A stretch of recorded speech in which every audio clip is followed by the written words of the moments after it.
Hello friends, मैं हूं Garima Verma. Welcome to my YouTube channel. Guys, आज हम बात करने वाले हैं बीएससी एग्रीकल्चर की बुक एलिमेंट्री मैथमेटिक्स के अंदर चैप्टर इंटीग्रेशंस। ठीक है, इस चैप्टर की एक्सरसाइज 1 को हम यहाँ पर डिस्कस करेंगे। तो गाइस, स्टार्ट करते हैं पहले क्वेश्चन से। देखिए, पहले क्वेश्चन में आपको क्या दिया गया है कि आपको इंटीग्रेशन निकालना है 1/x³ का। हम जानते हैं कि x की पावर n का जो इंटीग्रेशन होता है वो होता है x की power n+1 upon n+k1 plus के c। तो यहाँ पर देखिए x की पावर अभी यानी कि जो इंटीग्रेशन है वो x की पावर n का है, ना कि 1/x की पावर n का। तो इंटीग्रेशन x की पावर n का हुआ, 1 में तो x की पावर n का फॉर्मूला हमारे पास होता ही नहीं है। हम आपको दिखाते, देखिए सारे फॉर्मूले कुछ इस तरीके से हैं कि x की पावर n का इंटीग्रेशन x की power n+1 upon n+1 plus के c। ऐसी और आगे फॉर्मूले हैं, जैसे जैसे जिस फॉर्मूले का यूज होता रहेगा हम लोग आगे आगे बढ़ते रहेंगे।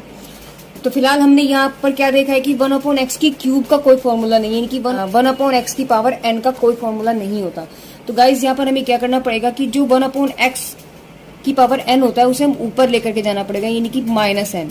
और फिर यहाँ पर अभी फॉर्मूला इस पे अप्लाई हो जाता है, यानी कि वो जो नीचे पावर है उसे हमें ऊपर लेकर के जाना पड़ेगा, क्योंकि फॉर्मूला हमारे पास सिर्फ x की पावर n dx का होता है। तो यहाँ हम लोगों ने फर्स्ट टाइम इसको क्या किया, x की पावर -3 किया, dx हो गया। अब इसमें फॉर्मूला अप्लाई करेंगे कि x की पावर n बराबर x की power n+1 upon n+k1 plus के c। तो नाउ n की वैल्यू यहाँ पे क्या दे रहा है, -3। तो आपके पास आंसर क्या हो जाएगा, -3 + 1 अपॉन -3 प्लस k1 और प्लस के c। तो फाइनल आंसर आपके पास क्या होगा, देखिए माइनस के, तो आपके पास बचेगा x की पावर -2 अपॉन -2 प्लस के c। यानी आपके पास देखिए कभी भी पावर को हम माइनस में नहीं छोड़ते, तो हम लोग क्या करेंगे, नीचे है तो ऊपर ले जाएंगे, ऊपर है तो उसको नीचे लेकर के आएंगे। तो यहाँ पर आपके पास वैल्यू ऊपर है, इसका मतलब ये -2 तो आपके पास हो गया -½ और इसको हम नीचे ले जाएंगे, यानी x² प्लस के c। और गाइस यही इसका आंसर भी होगा। चलिए नेक्स्ट क्वेश्चन की तरफ चलते हैं। इन्होंने बोला है sec² प्लस के 7t की power -1 plus sin t dt। सबसे पहले यहाँ पर हमें क्या करना है, देखिए हमें सारे फॉर्मूले याद होने चाहिए। तो याद करने के सबसे अच्छा तरीका यही है कि हम लोग सारे फॉर्मूलों के पेपर पर लिख लें, और जहां जहां हमें उन फॉर्मूलों का यूज करना होता है हम उस पेपर को सामने रखें। तो देखिए जैसे मैं कर रही हूँ कि क्वेश्चंस को हम लोग सॉल्व कर रहे हैं, फॉर्मूला में याद नहीं होगा अभी, क्योंकि नया नया हम लोगों ने चैप्टर स्टार्ट किया है। तो हम लोगों ने क्या किया कि सारे फॉर्मूलोज को एक पेपर पे हमने लिखा। जब हम क्वेश्चन सोल्व करेंगे तो साथ में इस फॉर्मूले के पेपर को हम अपने साथ में रखेंगे। तो जो जो फॉर्मूले की जिस चीज की हमें जरूरत पड़ती रहती है हम लोग वहां उसको देखते रहते हैं। तो जितने हम क्वेश्चंस फॉर्मूले पे अप्लाई करेंगे उतने ही क्वेश्चंस के जरिए हमें फॉर्मूला अच्छे से लर्न होता चला जाएगा। तो यहाँ हम बात कर रहे थे sec² की। देखिए sec² अगर हम बात करें तो किसका इंटीग्रेशन होता है, ये देखिए sec² x dx किसका होता है, 10x। तो यहाँ पर यानी किसकी वैल्यू हो गई 10, और वहां x था, यहाँ विद रेस्पेक्ट टू t है, क्योंकि हमारे पास वेरिएबल यहाँ पर t है ना। तो ये हम पहले इसको थोड़ा या तो अलग अलग कर लेते हैं, sec² dt प्लस ये कांस्टेंट टर्म है, इसको आप बाहर निकाल लीजिए, t के पावर -t और dt plus integration of sin t और dt। अब एक ही क्वेश्चन में 3 फॉर्मूले हमारे अप्लाई हो गए, ये और ये है ना। यहाँ पर तो sec² हो गया। तो sec² का अभी हमने इस पर डिस्कस किया था। sec² x dx का फॉर्मूला किसका फॉर्मूला होता है, यानी कि किसका इंटीग्रेशन है, ये 10x का। तो यहाँ से ये वैल्यू आपके पास क्या बन गई 10x। तो इसकी आंसर तो आपके पास 10x की जगह वैल्यू क्या आ जाएगी आपके पास t प्लस 7 सेम रहा, 7 बाहर आ गया। और यहाँ से हम इसको क्या करेंगे गाइस, 1/t ले जाएंगे, इसकी पावर को नीचे ले जाएंगे, तो dt हो गया प्लस sin t किसका होता है, देखिए हम लोग डिस्कस करते हैं इस पे। sin t यानी x किसका फॉर्मूला होता है, माइनस के कोस का। तो यहाँ वैल्यू आपके पास आ गई माइनस के कोस t प्लस के c। अभी एक और हमारा पार्ट रह गया, तो ये तो आपके पास tan t है ही प्लस 7, और 1/t का मतलब है 1/x। देखिए 1/x किसका फॉर्मूला आपके पास, log बेस e x है ना। तो log x का फॉर्मूला होता है, यानी 1/x का जो इंटीग्रेशन होता है वो क्या होता है, log x होता है। तो जहां x है तो वहां x। अब यहाँ आपके पास t है तो वैल्यू आपके पास क्या बन जाएगी, log t प्लस के माइनस के कोस t और प्लस के c। बस गाइस यही इसका आंसर होगा। अब थोड़ा सा माइंड में आपकी ये चीज आ रही होगी कि मैम ने अभी तो ऊपर जो क्वेश्चन लिया था वो 1/x³ था, यहाँ तो फॉर्मूला हमने लगाया था x की पावर n बराबर x की पावर n प्लस के 1/n+1 करके, है ना, क्योंकि हम इसको ऊपर ले गए थे, x की पावर -3 बनाया था हमने इसको, इस वाली वैल्यू को, ठीक है। लेकिन जब आपको t की पावर -1 dt इंटीग्रेशन में दिया गया तो उसमें ये वाला फॉर्मूला हमने अप्लाई क्यों नहीं किया? क्योंकि हमने x की पावर -3 में तो किया है, बट हमने यहां पर क्यों नहीं किया? देखिए क्यों नहीं किया, क्योंकि ये पावर x की पावर n है ना। 1/x का देखो ये आपके पास 1/x की पावर n का फॉर्मूला नहीं होता, इसलिए हमने इसको x की पावर n बना दिया, ऊपर ले जाकर के -n कर दिया, इतना फर्क हुआ। लेकिन 1/x का फॉर्मूला होता है, 1/x जो फॉर्मूला होता है यानी कि 1/x जो इंटीग्रेशन होता है वो होता है log x का, यानी जब पावर 1 होती है तो वो एक फॉर्मूला अपनी वैल्यू रखता है, यानी log x रखता है। तो इसलिए इसमें हमने फॉर्मूला डायरेक्ट अप्लाई किया, ना कि ये वाला फॉर्मूला। तो ये हमें पता है 1/x जिसकी पावर 1 होगी वो सिंगल पावर के साथ अगर होगा तो log x होता है, इसलिए यहाँ वैल्यू हमने log t की फॉर्म में लिया है। चलिए क्वेश्चन नंबर 3 की तरफ। क्वेश्चन 3 में क्या है आपके पास, देखिए पहले हमें क्या करना पड़ेगा, इसका ऊपर वाले का फॉर्मूला खोलना पड़ेगा। तो जब हमने फॉर्मूला खोला हमें याद है कि a प्लस बी का होल स्क्वायर फॉर्मूला होता है a square plus B square plus 2ab, right. तो यहाँ पर a और b ये बन गया, तो उसका फॉर्मूला मैंने अप्लाई कर दिया। तो यहाँ आपके पास क्या बनेगा, x square plus a square plus 2ab upon नीचे x आपके पास चल रहा है बाहर dx हो गया। अब क्या करेंगे, इस x को अलग अलग ले जा करके इसको डिवाइड कर दो। तो आपके पास जब मैंने इसको देखो एक्स स्क्वायर अपॉन एक्स हो गया, a स्क्वायर अपॉन एक्स हो गया प्लस 2ab अपॉन एक्स हो गया और बाहर आ गया आपके पास dx।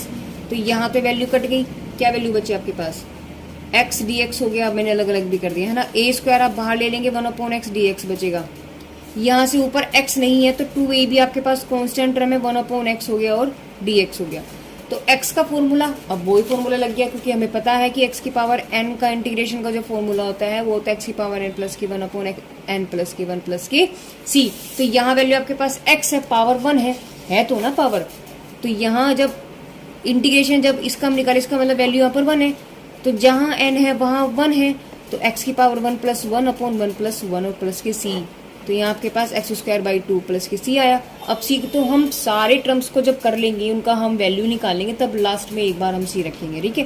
तो यहाँ वैल्यू यानी कि x का जो इंटीग्रेशन आया वो एक्स स्क्वायर बाई 2 आया है निकल के। तो बस यहाँ रख दो। तो इसका इंटीग्रेशन क्या आया हमारे पास, X square by 2 plus a square बाहर है और 1/x का अभी तो किया था हमने ऊपर 1/t। देखिए ये वाला 1/t का इंटीग्रेशन क्या था, log x था, यानी कि log t था। तो जब 1/x हो तो वैल्यू आपके पास log x में आ जाएगी प्लस 2ab, यहाँ से फिर वही 1/x है तो वैल्यू क्या आपके पास log x और प्लस के c। बस यही इसका आंसर होगा। क्वेश्चन 4 में आपसे क्या दिया गया, देखिए sec x tan x plus e to the power x बाहर dx हो गया। पहला काम है इसको अलग अलग करना, तो जी हमने इसको अलग अलग कर दिया, प्लस e की पावर x dx, ठीक है। अब तो ये डायरेक्ट फॉर्मूले हैं। sec x tan x किसका फॉर्मूला होता है, देखना जरा, sec x tan x का इंटीग्रेशन क्या होता है, sec x होता है। तो ये वैल्यू किसकी बन गई आपके पास, sec x प्लस e की पावर x का इंटीग्रेशन e की पावर x ही होता है। तो यहाँ आपके पास e की पावर x होगा प्लस के c, यही इसका आंसर होगा। क्वेश्चन नंबर 5 आपसे क्या कह रहा है कि x की पावर माइनस की 3/4 है और आगे का ये पूरा क्वेश्चन है। यानी यहाँ पर हमें क्या करना पड़ेगा, इसको आप अंदर ले जाएंगे, यानी इसकी मल्टीप्लाई इसमें करेंगे, इसमें करेंगे और इसमें करेंगे। तो पहले काम हमारा क्या, इसके अंदर मल्टीप्लाई करना, साथ में इसको सेपरेट भी कर देते हैं, यानी अलग अलग हम कर लेंगे। तो यहाँ से जब हमने इसको अलग अलग किया आपके पास क्या बन जाएगा, 4x की पावर 2 और गुणा में घातें जुड़ जाती है। हमें पता है जब x की पावर a हो और अंदर x की पावर b हो तो दोनों को हम क्या लिखेंगे, x की पावर a प्लस की b लिखते हैं। और अगर यहाँ माइनस होगा तो ये चीज माइनस में आ जाएगी। तो यहाँ पर माइनस है, इसका मतलब x माइनस के 3/4 हो गया। और इस dx को साथ में ले लीजिए, देखिए ये dx हो गया, प्लस हमने साथ साथ इसको अलग कर दिया। अब ये कांस्टेंट तो आपके पास बाहर आ जाएगा और x की पावर ये वैल्यू आपके पास 1 है, माइनस के हो गया आपके पास 3/4 और dx प्लस यहाँ पर कुछ नहीं है, इंटीग्रेशन ऑफ x की पावर, देखिए इसको काट देते हैं, माइनस के 3/4 है और ये माइनस के 1/4 है, बाहर आ गया आपके पास dx। यानी इस 4 को हमने बाहर निकाला, x की पावर यहाँ बचेगा 4 दूनी 8, 8 में से 3 गए, आपके पास बन गया 5/4 dx प्लस 7। यहाँ जब आपने इसको कैंसिल किया यानी सोल्व किया तो 4 माइनस 3 यानी कि आपके पास बच गया 1/4 dx plus integration of minus, LCM तो दोनों का सेम है और यानी कि माइनस के 4 यानी वैल्यू आपके पास क्या रहेगी यहाँ पर माइनस के 1 रह गई। अगर मैं डायरेक्ट इसको लिखूँ तो माइनस के 1 है। अब देखिए हमें फॉर्मूला भी अभी हम लोग क्या पढ़ रहे थे, ये तो पढ़ रहे थे कि एक्स की पावर एन का जो इंटीग्रेशन होता है वो होता है एक्स की power n plus one upon n plus one. ठीक है ना, सी को छोड़ देते हैं, सी को क्योंकि लास्ट में एक बार लिखेंगे। तो यहाँ वैल्यू आपको क्या मिली है 5/4, एन की वैल्यू कितनी है आपके पास 5/4। तो यहाँ आप क्या लिखेंगे इसको 4 इंटीग्रेशन, सॉरी इंटीग्रेशन तो कैंसिल हो जाएगा क्योंकि हम लोग, हाँ ये बच्चे कई बार मिस्टेक करते हैं कि जब फॉर्मूला आप अप्लाई कर लेंगे उसके बाद ये इंटीग्रेशन का साइन नहीं रहेगा। जब आप फॉर्मूला अप्लाई कर लेंगे तब ये इंटीग्रेशन का जो साइन है वो खत्म हो जाता है, क्योंकि इंटीग्रेशन का मतलब ही तो वो फॉर्मूला बन के आया है ना, तो उसको आप हटा देंगे। तो यहाँ आपके पास बचा n+1 यानी कि 5/4 + 1 अपॉन 5/4 + 1 प्लस 7 हमने बाहर लिया, x की पावर 1/4 + 1 1/4 + 1।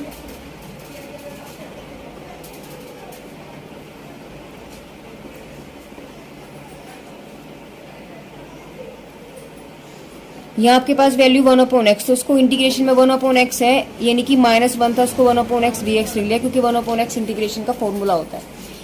यहाँ से आपके पास क्या बचेगा, देखिए 4, यानी आपके पास आएगा यानी कि x की पावर 9/4, तो नीचे भी आपके पास 9/4 आएगा, तो इस 9/4 को मैंने 4/9 लिख लिया सीधा उल्टा एक ही बार में, प्लस 7 इंटू 4 एकम 4 1 5, तो x की पावर 5/4 हो गया, तो नीचे भी 5/4 आएगा, उल्टा कर दो इसका 4/5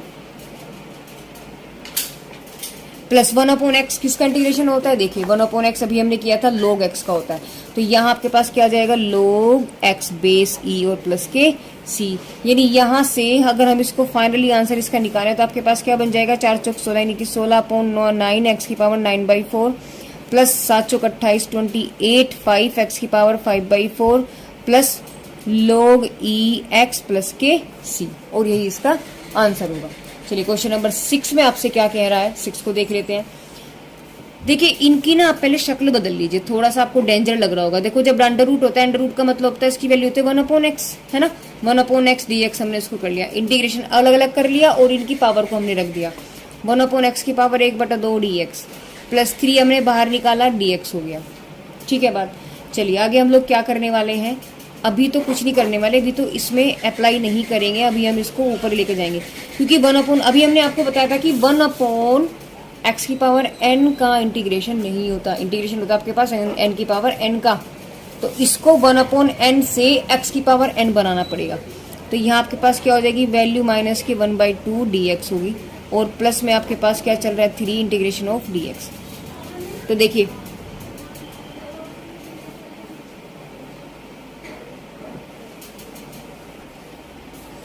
अब हमें पता है कि x की पावर n का इंटीग्रेशन होता है x की पावर n+1। हमें पता है गाइस कि x की पावर n dx का जो इंटीग्रेशन का फॉर्मूला होता है x की पावर n+1 अपॉन n+1 होता है। तो यहाँ जब x की वैल्यू n की वैल्यू आपको क्या दे रहा है 1/2, यानी कि जहाँ जहाँ n है वहाँ वहाँ आप क्या रखेंगे 1/2 + 1 और 1/2 + के 1, तो आपके पास कितना हो जाएगा, देखिए इसकी इधर मल्टीप्लाई करेंगे तो आपके पास 3/2 अपॉन 3/2, तो इसका आंसर कितना आ गया आपके पास x की पावर 3/2 1 अपॉन 3/2, तो x की पावर 3/2 अपॉन 3/2 प्लस 1/2। देखिए जो नीचे वाली पोर्शन होता है ना इसको मैं डायरेक्ट करूंगी क्योंकि ये वैल्यू आपके पास इन्होंने दिया इंटीग्रेशन ऑफ 1/x की पावर 1/2। हमें ये चीज़ पता है कि x की पावर n का इंटीग्रेशन होता है, ना कि 1/x की पावर n का, ये बात हम आपको बता चुके हैं। तो इसको क्या करना पड़ेगा, मुझे x की पावर n इसको बनाना पड़ेगा, तो यहाँ हम इसको ऊपर ले गए तो x की पावर -½ dx हो गया, यानी अब इसका फॉर्मूला था ये, तो अब ये देखो इससे मैच हो गया। तो यहाँ जब हमने वैल्यू रखी है यानी इसको जब मैंने बनाया तो n की वैल्यू आपको क्या मिल रही है -½ तो आपने यहाँ क्या रखा x की पावर -½ + 1 अपॉन -½ + 1, तो वैल्यू आपको क्या दे देगा 1 में से हाफ गया, हाफ रह गया और नीचे भी हाफ रह गया, तो यानी इसका आंसर आपके पास क्या आ जाएगा, देखिए x की पावर 1/2 अपॉन 1/2 प्लस 3, जब यहाँ कुछ नहीं होता 1 है और 1 का इंटीग्रेशन आप याद रखें 3 होता, वो सॉरी x होता है, ठीक है ना, जिसके भी विद रेस्पेक्ट करेंगे। अगर यहाँ dt होता, अगर आपके पास होता इंटीग्रेशन ऑफ dt, खाली dt है, कुछ और वर्ड यहाँ पर नहीं है, तो आपके पास क्या बन जाता t, यानी कि जिसके विद रेस्पेक्ट होता है बस वही वैल्यू आ जाती है। ठीक है, तो अब आगे चलते नहीं बन गया, यहाँ आपके पास प्लस है गाइस ये, ठीक है, प्लस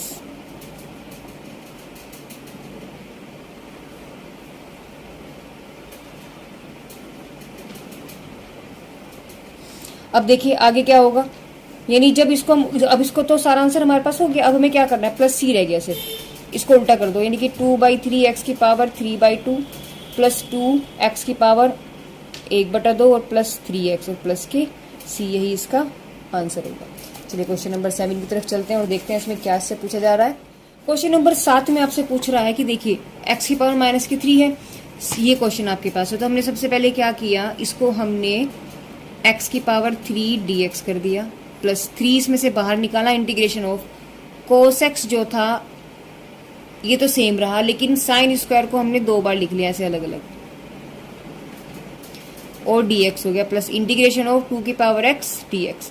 अब आप पूछेंगे कि हमने इसको ऐसे क्यों किया। देखिए अगर मैं इसको ऊपर ले जाती ऐसे ही, साइन को मैं ऊपर ले जाती, आपके पास क्या बन जाता, आपके पास ये बन जाता, ये आपके पास हो जाता कोसेक्स कोसेक स्क्वायर एक्स। अब ये तो किसी का इंटीग्रेशन होता ही नहीं, क्योंकि कोसेक के साथ में देखिए आपके पास कोसेक के साथ में क्या आता है, कोसेक स्क्वायर तो सिंपल सिंगल होता है, और कोसेक के साथ में अगर आएगा तो वो कोट आएगा, लेकिन यहाँ आपके पास क्या था, कोस। तो कोई भी फॉर्मूला आपके पास नहीं बन रहा, हमें यहाँ पर वो टर्म बनानी है जो इनके अंदर आ रहा हो, इनके यहाँ इस साइड आ रहा हो, हमें वो टर्म बनानी होती है।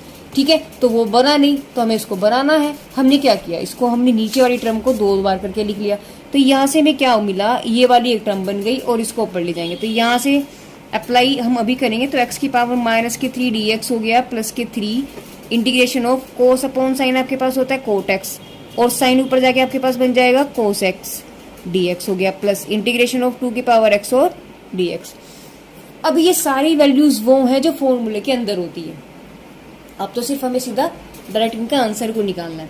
अब हमें देखो x की पावर -3 है, यानी x की पावर n वाला फॉर्मूला लग गया, तो देखना जरा x की पावर n का जो इंटीग्रेशन है हमें पता है क्या होता है, x की power n+1 upon n+1 dx। तो यहाँ वैल्यू क्या है, -3 है, तो यानी x की पावर -3, यानी जहाँ जहाँ n है वहाँ -3 + 1 -3 + 1, तो आपके पास वैल्यू आ गई -2 अपॉन -2। तो इसका सोल्व करके आपके पास क्या है, x की पावर -2 अपॉन -2। तो इस माइनस को तो हमने लिखा यहाँ और 1/2। अब ये माइनस आ रहा है, पावर को कभी भी मैंने आपको बोला था गाइस के माइनस में नहीं छोड़ती, नीचे होता तो ऊपर करेंगे, ऊपर है तो वो नीचे लेकर के जाएंगे। तो अब ये ऊपर आ रहा है, इसको नीचे लिख दो, यानी 1/x², बस हो गया इसका आंसर। अब आई है बात इंटीग्रेशन ऑफ कोटेक्स और कोसेक्स। देखिए किसका होता है इंटीग्रेशन ऑफ कोसेक्स कोटेक्स, किसका होता है, माइनस के कोसेक का होता है। तो यहाँ वैल्यू आपके पास क्या आ जाएगी, ये देखिए -3 तो है ही, और ये हो गया आपके पास कोसेक x प्लस, ये देखिए 2 की पावर x का मतलब हुआ कि a की पावर x का इंटीग्रेशन। ठीक है, 2 की पावर x का मतलब क्या हुआ, तो यहाँ a की जगह क्या वैल्यू दे रहा है आपको पास, 2 दे रहा है, तो a की पावर x का फॉर्मूला देखेंगे। देखिए a की पावर x का फॉर्मूला आपके पास होता है a की power x upon log e a plus c, यानी जहां जहां ई ए है वहां वहां हम क्या रखेंगे, उठा के बस 2 रखना है। तो आपके पास क्वेश्चन का आंसर क्या बन जाएगा, देखिए क्या था, a की पावर x यानी 2 की पावर x, तो 2 की power x upon log e2। देखिए क्या था आपके पास, e2 a की वैल्यू क्या आपके पास इस क्वेश्चन से 2, तो बस जहां आपके पास a है वहां क्या रखेंगे, उसको 2 रखेंगे, तो प्लस बस, और लास्ट में आएगा आपके पास c, यही इसका आंसर होगा। ठीक है, आगे चलते हैं गाइस अगला क्वेश्चन की तरफ। क्वेश्चन 8 में आपसे क्या पूछा है, 1/1 + x² और प्लस के cos x और dx। हमें यहाँ पे क्या करना है, देखिए इसको पहले हमारा काम है इसको अलग अलग करना है, यानी 1/x² हो गया और dx plus integration of cos x dx। अब देखिए गाइस हमें पता है कि 1/1 + x² जो है किसका इंटीग्रेशन होता है, ये देखिए 1/1 + x² किसका इंटीग्रेशन होता है, tan इनवर्स x का। तो वैल्यू किसकी आपके पास, ये यहाँ बन गया आपके पास tan इनवर्स x, और कोसेक जो cos x है, cos x किसका इंटीग्रेशन होता है, sin x का। तो यहाँ आपके पास आ गया sin x और प्लस के c। देखिए अगर आपको फॉर्मूले याद है, मैंने याद करने का तरीका आपको बताया गया, क्या करेंगे आप लोग सारे फॉर्मूलों के पेपर पे लिख लें, जब भी आप क्वेश्चंस करें इस पेपर को आप अपने पास रखें, क्वेश्चंस करते रहें, आपको जब भी फॉर्मूले की जरूरत पड़ती है इस पेपर को अपने पास रखें, वहां से देखें, तो जब जब भी आप इस पेपर का यूज करेंगे आपको फॉर्मूला अपने आप लर्न हो जाएगा, क्योंकि उसका हम बार बार, अब देखो अगर हम पेपर पे ना लिखे, पीछे जहां लिख रहा है वहीं पर देखें, तो पेज पलटने में रह जाओगे आप। कहीं नज़र कहीं पड़ेगी, कहीं नज़र कहीं पड़ेगी। तो बेटर है कि हम एक पेपर का यूज़ करके उस पर सारे फॉर्मूले हम उसको लिख लें। ये बहुत बेस्ट ऑप्शन है ये आपके पास फॉर्मूलों को याद करने का। अब वैसे भी मैथ्स में तो इतने सारे फॉर्मूले होते हैं कि कहाँ तक आप याद रखोगे। तो सिर्फ कैसे याद होते हैं मैथ्स के फॉर्मूले? सिर्फ प्रैक्टिस करने से। उन्हीं फॉर्मूले पे जितने क्वेश्चन आप करते चले जाएंगे, फॉर्मूला उतने आपके पक्के होते चले जाएंगे, आपके लर्न होते चले जाएंगे। चलिए क्वेश्चन नंबर 9 की तरफ चलते हैं। क्वेश्चन नंबर 9 का फर्स्ट पार्ट देखिए हमें क्या दिया है। देखो सब में फॉर्मूला अप्लाई हो रहा है एक्स की पावर एन का। हम यहाँ लिख लेते हैं एक बार कि हमें पता है कि एक्स की पावर एन का जो इंटीग्रेशन है फॉर्मूला होता है एक्स की power n plus one upon n plus one. तो यहाँ वैल्यू आपके पास क्या बन गई? देखो उस 5 को तो आप बाहर निकाल लीजिए और x की पावर 4 पर अप्लाई कर दीजिए x की पावर n। तो जहां जहां n है वहां क्या आ जाएगा आपके पास 4। तो आपके पास यहाँ रखी 4 क्या बन गया? 4 प्लस 1 4 प्लस 1 यानी वैल्यू क्या आपके बन गया आपके पास? यानी कि 4 प्लस 1 अपॉन 4 प्लस 1 इंटीग्रेशन जब इसका किया प्लस 3 बाहर आ गया एक्स स्क्वायर। तो n की वैल्यू क्या दे रहा है यहाँ पर 2। तो x की वैल्यू 2 प्लस 1 x और नीचे भी 2 प्लस 1 प्लस 2। x की वैल्यू कितनी यहाँ पर है आपके पास 1, यानी क्योंकि जब दिखाई नहीं देते ना तो वैल्यू 1 होती है। तो जहां आपके पास n है वहां वैल्यू 1 प्लस 1 1 प्लस 1 और प्लस में c। अब तो बस इसको कैलकुलेट करके लिख दीजिए। तो 4x की पावर 5/5 प्लस 3x की पावर 3/3 प्लस 2x की पावर 2 अपॉन 2 प्लस के c। और यही इसका आंसर है। क्वेश्चन नंबर बी पार्ट में आपसे क्या पूछ रहे थे कि 3 आ गया। तो 3 को जब आप लिखेंगे बाहर ये dx बन जाएगा। 7 को बाहर लिया अंदर आपके पास 7x dx बन गया। और हमें पता है जब एक सिंगल वैल्यू होती है 1 का इंटीग्रेशन आपके पास हमेशा x होता है 7। और साइन x का देखिए अब तो लर्न भी हो गया होगा, साइन x का होता है माइनस के कोस x। तो यहाँ आपके पास क्या गया? माइनस के कोस x और प्लस के c। बस ये इसका आंसर है। क्वेश्चन नंबर 10 का ए पार्ट देखिए x की पावर n वाली कंडीशन है यहाँ पर। तो यहाँ आपके पास वैल्यू क्या बन जाएगी? x की पावर 2 प्लस 1 अपॉन 2 प्लस यहाँ 1 है तो 1 प्लस 1 अपॉन 1 प्लस 1 प्लस के c। यानी आपके पास वैल्यू 2 प्लस 1 तो x की power cube upon 3 x square upon 2 plus के c। देखिए क्वेश्चन नंबर 10 का बी पार्ट में आपको क्या दिया? x प्लस ए का whole cube upon under root x. तो पहला काम मेरा क्या है यहाँ पर कि इसको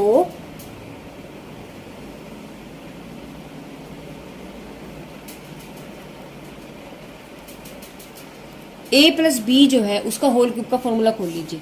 तो यहाँ हमें पता है कि a प्लस बी का होल क्यूब का जो फॉर्मूला होता है वो होता है